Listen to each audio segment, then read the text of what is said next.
Real, raw, and honest stories from founders who are in it and going for it. With your hosts, Mik and Trav. This is the Growing For It podcast. Welcome back to another episode of Growing For It with Mik and Trav. This is Mik. I'm Trav. How you feeling today, Mik? Amazing. As always. So on the last episode, we talked about the whole product development journey, building the AF100 for the first time with our new funding. We kind of want to go back to that same time process from the first half of 2021, from when we've secured the funding, and then what we did with that cash until the end of July, basically, to get through it. And when I was thinking about it, and we were sort of like plotting out this episode, it was like a great title for this episode could be Shiny Object Syndrome, because constantly, like, you have this new pile of cash that you kind of know what to do with, but the strategy just kept changing based on getting influenced by different outside sources. What actually happened was, of course, now we're two noobs and we're getting advice from our new investor, right? Yeah, in 21. Exactly. One of the most important things for investors, actually, when they go into early stage startup, is just to ask the right questions. It's not to give too much advice, I would say, because it can really influence how you bounce back and forth, right? And the period there is, we're still just completely hitting it with momentum, and now we got a mentor and blah blah blah, and we have the first meeting with Peter and his partner, right? And we showed them our kind of bullet point budget on what we want to use money on, but it was not comprehensive, and that also goes back to, if you don't have a comprehensive budget, find someone who can help you make one, because it will help you. And then make a liquidity budget so that you know exactly what cash goes out and what cash comes in each month. That will make sure that you have a close grip on your money. Yeah, and when you say comprehensive, like, you mean comprehensive. Yeah. Like, down to even who's going to vacuum the floor. Yeah. Do we need to use money on buying a vacuum and then time for either you or me or an employee to actually vacuum the floor? Yeah. Or do we hire the service done, or who's going to do that? Yeah. Are we going to have a water cooler in the office? Like, these things, these little tiny things that add up. Otherwise, it's like you're going fishing, but the fishing net has holes this big in it. Yeah. And you simply don't capture everything. No, and then also going from being the startup, right, where you're just you founders, where you can kind of live with that it's a little dirty and it haven't been clean and stuff, right? But now you want to hire like good employees. There you just can't have the same environment anymore, and that in itself is something that sometimes you don't really think about as a founder, right? Take Jeff Bezos, right? They were going to IKEA and buying doors to have that as desks. But I mean, in this world now, there's so much competition for employees that, especially here in Denmark, there's just not a lot of employees who would like be down with actually sitting at a desk where you want a good environment. Exactly. So that was some of the stuff that we realized along the way. Oh shit, we probably need like standing desks. And then we didn't know because that wasn't something we were considering before the fundraising. Nope. Which we should have if we were experienced, but we weren't. Yep. So then we started to think, okay, then, I mean, we had like, like a filter coffee, right? Yeah. I was like, do we need like a proper coffee machine now? Yeah. Do we need to replace the furniture in the office? Do we need, like you said, like standing desks instead of these old desks from the 80s that were kind of in there at the first point that were fine with us, or it was actually mostly tables that we were using as desks. Yeah, exactly. But like, nonetheless, do we actually do this? And we also had this perception that now that we have an investor, we kind of have to run everything by them in order to like get it approved. Yeah. And one of the funniest things I found from that is when we were asking him, oh, should we get a coffee machine? Should we get he's like, look, guys, I invested for 10% of your company. You guys own 90%. Yeah. And so you have so even if I said, no, you can't buy that, like, what am I going to do? You can just do it anyways. Yeah. So unless it's something you really don't know about, you can just do it. Yeah. And that was a huge mindset shift for me, because it was sort of going from, like, it felt like true entrepreneurship, where it's like we are in the driver's seat here. Yeah, we just got almost 200K from someone, and we were thinking they're gonna be our boss now and tell us what to do, and that really is also, if founders out there, if you're looking to raise your pre-seed round, just know that no matter how involved a business angel per se say they want to be, it's still you running the show. Yeah. It's you who have to do the work. And they have their own priorities. Exactly. I would even say expect the worst, which is just you get a pile of cash and that's it, and then plan for something better. But that I would say is just something that I think about now is you're not their only thing to worry about. No. So you got to run the show yourself. Yeah. And be able to shoulder that responsibility. Yeah. I still remember when we were asking Peter about these things, these sort of like small things too, and like, is it worth it to buy this or that? And do you kind of remember the advice he gave us on that one? Yeah. Yeah, he said you gotta show the next investors that you can use money. Yeah. Just think about it like money is not a problem. But I think actually at that point in time, it was dangerous advice because we found out very quickly that when you scale up a hardware startup, money moves fast. Yeah, and it's like, I think the back end of that too, that he didn't say, but he meant based on how the story unfolds, is he was thinking like spend money like it's not a problem based on the fact that you're already fundraising for the next, so that money isn't the problem. Yes. Right? So like after we, like going into this, then he said, okay guys, make a really comprehensive 5-year budget. So actually put this together now, put it together, put a lot of work into it, and then come see me in Copenhagen and we'll do like a 1-day workshop on it together. Yeah, exactly. Right. Yeah. And at that point in time, we had actually done our first hire, which was a strategical organizational woman straight out of university that had a specialty in organization scaling. And we thought we need her because we're going to scale now, and we need someone who has the knowledge how to do that. Yeah, we were way too optimistic on how fast we were going to scale, and had way too much doubt in our own ability to do it. Exactly. Yeah. So we got a little extra hands, and we were sitting and doing this budget. And I think because we were both just so optimistic, and she didn't pull back on any of that. She was not any counterweight to you and me. No. So I remember that our budget at the end of year 5, we had like $500 million in revenue, selling like 4,000 drones. It was crazy. Yeah, several hundred employees at that point as well. Yeah, like 500 employees, and we were just like doubling the count. Like it was so, like looking back, it was so ridiculous and so far. But we had that mindset, like when we raised the pre-seed round, it took 6 weeks. Yep. And so we're like, okay, so at the end of next year, then maybe we need $10 million, but we'll just do that quick. Yeah. And then we'll need $100 million, so we'll just do that quick. And then, and because we have that, then we've manufactured this many, and of course we've sold all of them. Yeah. And, it was a lot of, it was what they call blitz scaling in Silicon Valley.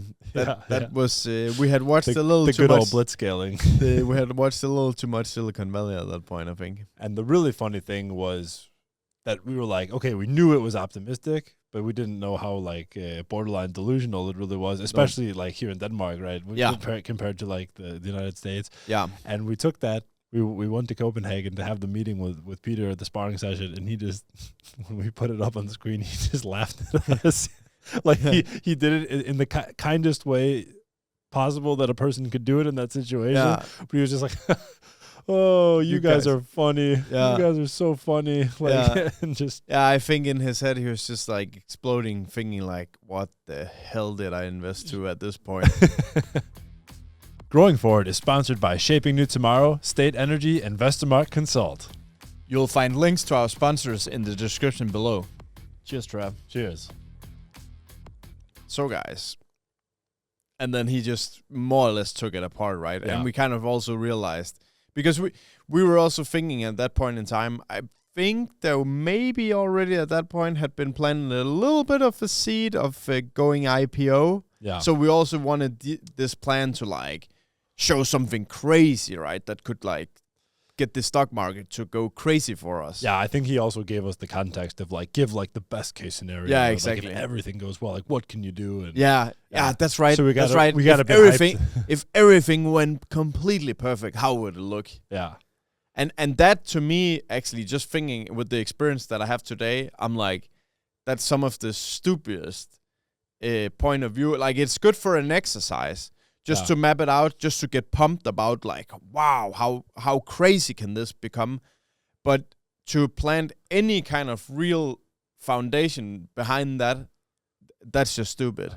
Like maybe it was because he's used to working with other Danish people, and he knows we're in the northern Jutland where it's very, very conservative, and he's that's like, true. you know, I need you to think big here, guys. Yeah, and that's true. And thought he had to pull that out of us, but he didn't realize how crazy we are. He definitely also just did the best that he could at that point. Yeah, for sure.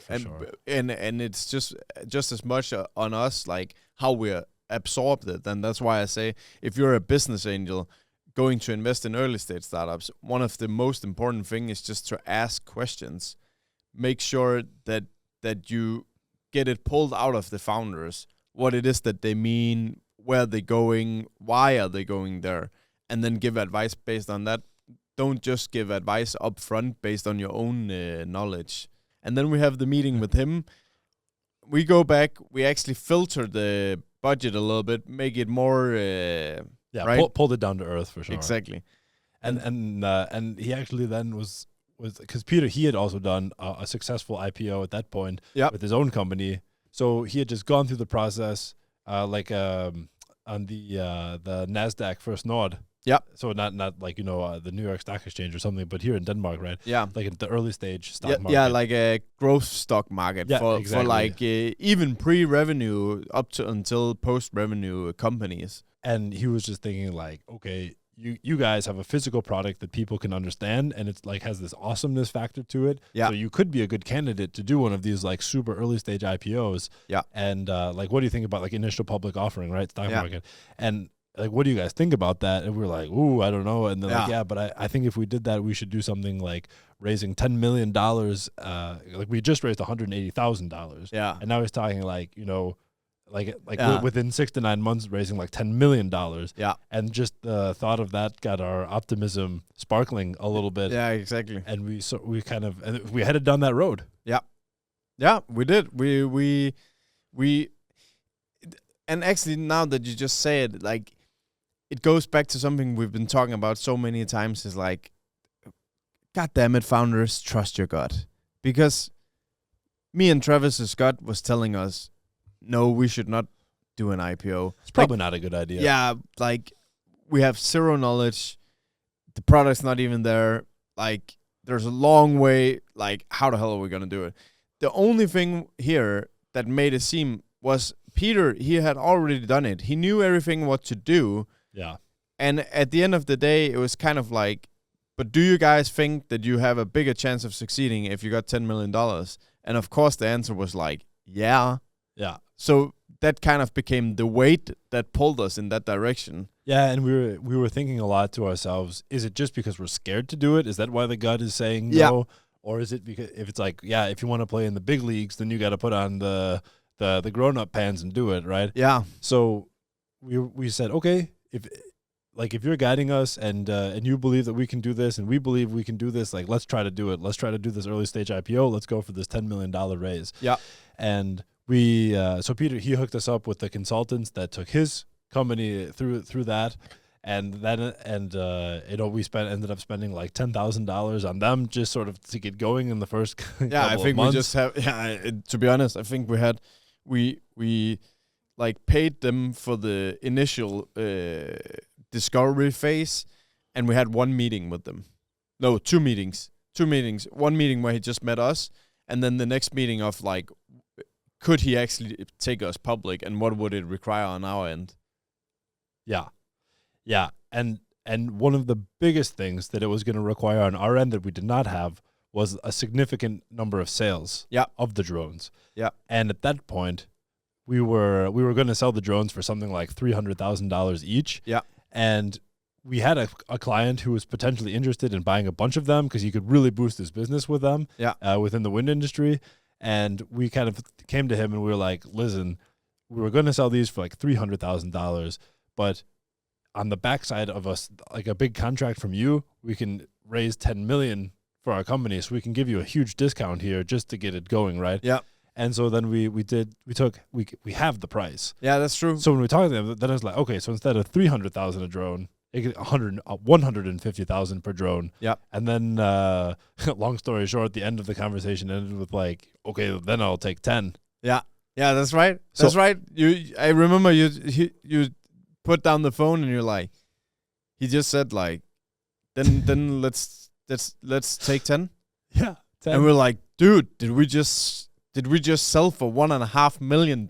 Yeah. That's a $1.5 million contract. Yeah. Just like that. So then it was like, well, now the IPO kind of makes sense because we have a $1.5 million contract. Yep. We have the prototype. We just have to, start manufacturing them. We'll get the 10 million in. We'll just do the, things were sort of rolling. Yeah. Which was also a very naive point of view at that point. Yeah. It was, the verbal excitement, yeah. Not verbal contract, but, that conversation, we also took it a little too seriously. Oh, yeah. Like, okay, well, then the deal's done and we just have to get ink on paper here. But I would even say at that point in time is if someone says to you, like from where we are from, if someone says to you that, yeah, we have a deal, send it over, then you kind of have a deal. Yeah. But you realize with time in business, you don't have a deal until the money is on their account. Yeah. That whether it's sales, whether it's fundraising. Yeah. Like literally even when the papers are being drawn up and stuff, it's like money on the account is the only time when it's closed. There can always be something that can be pulled back. Yeah. Yeah. 100%. Hey, Mik and Trav here. We're not only podcast hosts, we are also entrepreneurs who've raised millions of dollars for our own company. That's right. And now we're helping founders like you do the same. If you want to work with us, DM us the word podcast on Instagram, which you can find in the description below. That's the word podcast. But nevertheless, it was really exciting at that point. Yeah, that was crazy. We were really flying high again, right? Mm-hmm. So we wrote up a contract, we sent it over, and then it was like kind of hard to get in touch with him for a long time. Yeah. And eventually, again, long story short, he comes back and he's like, you know what, guys? Like, you're at the prototype stage. I know how it is with prototypes. Like, I don't really believe that, like, within this time period, you're going to do all of these things. I don't think this is actually for me. And just like that, 1.5 million contract off the table. Yes. That we had kind of already said we had it secured to the company, the consultants helping us for the IPO and everything else. And they had kind of been passing that information on. Plus, we had also been saying it to Peter. Peter was super excited. Great job, guys, and blah, blah, blah. And that was probably our first taste on delivering optimistic news that didn't have the proper foundation. Yeah. But it was also because we were inexperienced in communicating like what have just happened, right? Yeah. We communicated everything that was positive because we wanted to show the investors that we were doing stuff and stuff was moving forward. But I also realized that sometimes that can also make you seem less trustworthy. If you're always coming with something that's great and great and great, instead of maybe not even delivering it or just saying like, this happened, but it's probably nothing. Which is a really great message to any founder or future entrepreneur out there as well, especially going into fundraising, is we used to think like, we used to think only tell the investors positive stuff. Yeah. They don't want to hear the negative. They want us to fix the negative. Yes.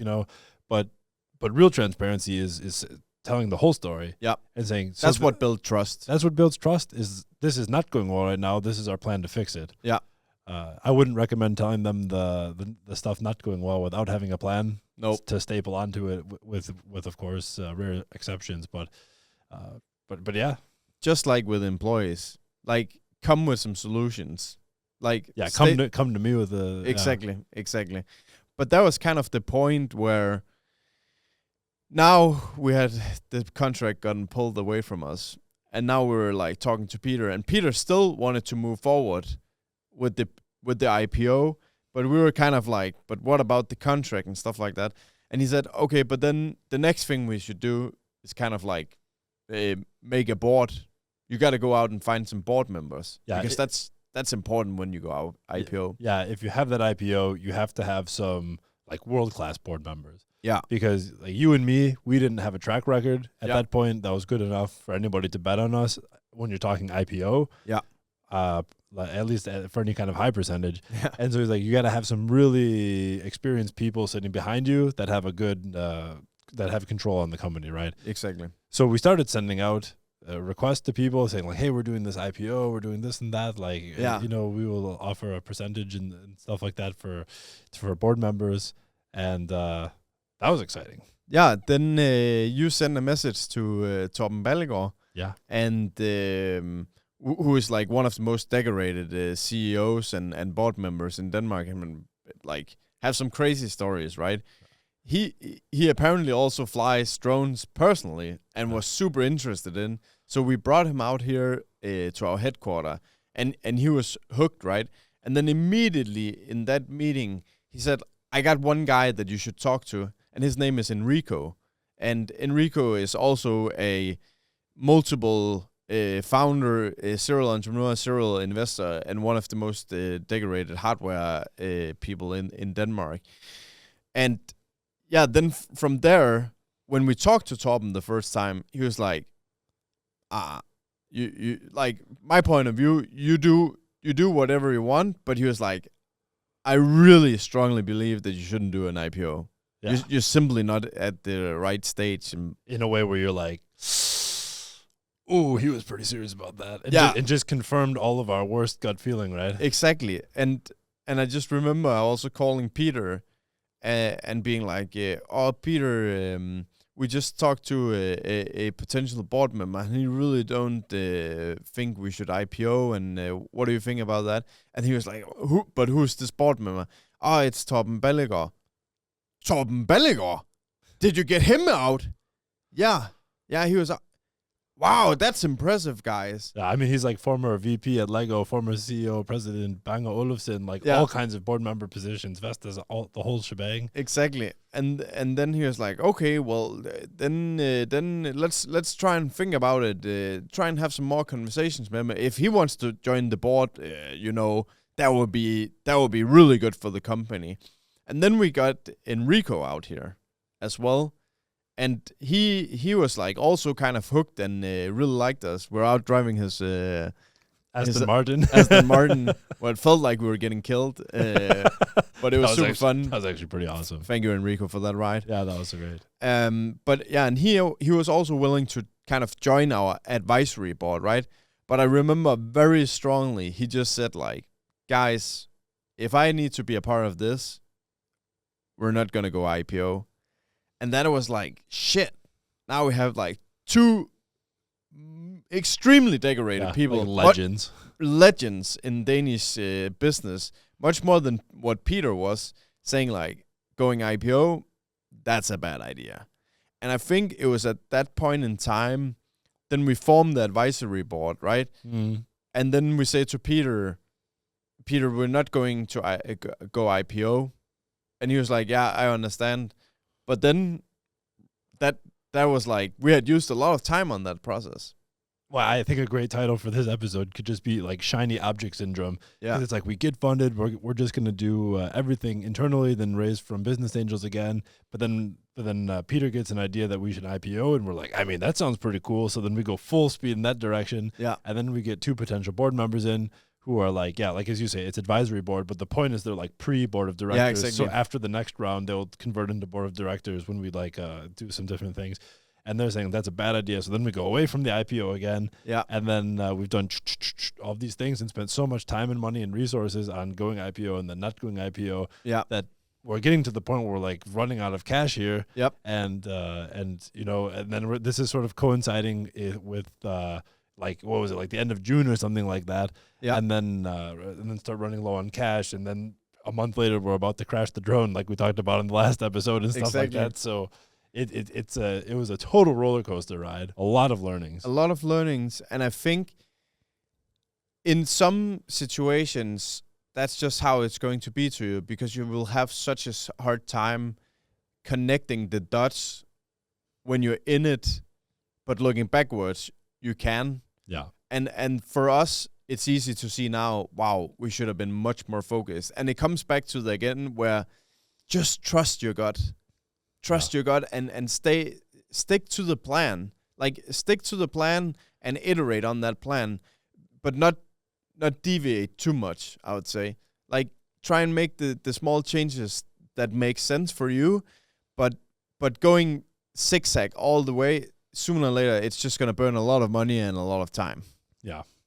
Yeah, definitely. And that's a good reason to use a mentor early on. Yeah. Find people who have been there and done that before to help you early on. Yeah. And then have that guidance. So you're not using a lot of time on a bad plan and then get guidance and then change and then. Exactly.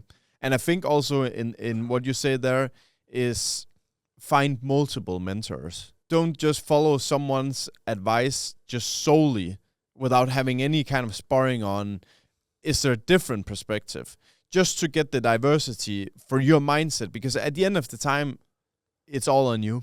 Yeah. You're the one running the show here.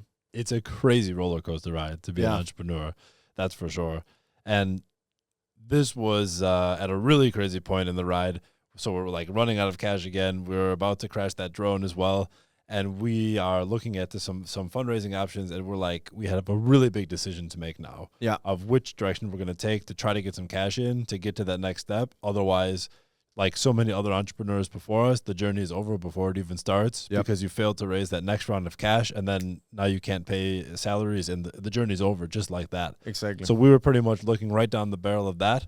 And in the next episode, we're going to get into like how we solve that problem. But I think that's where we're at for today. Yeah. So once again, thank you for joining us, and we'll see you next time. You've been listening to the Growing Forward podcast with your hosts, Mik and Trav.